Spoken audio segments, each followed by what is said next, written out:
Pessoal, hoje minha princesa acordou disposta. Já limpou a geladeira dela, como tá limpinha. Tá fervendo o leitinho pro marido dela, ó. Isso é que a mulher prendada já arrumou a casa, ó. Limpou as coisas ali, ó. Botou umas cebola aqui pra lavar, não foi, vida?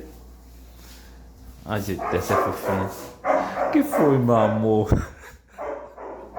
Sabe o que é isso, gente?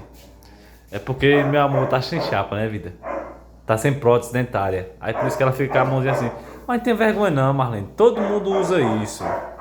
Todo mundo usa. Viu? Nem se preocupe com isso. Aí, ó, tá tudo organizado. Já passou pano já aqui, ó. Toda fofinha, minha princesa.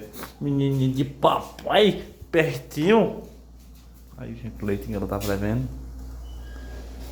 Eu virei bebê agora, viu? Virei bebê, ela tá coisando leitinho pra eu.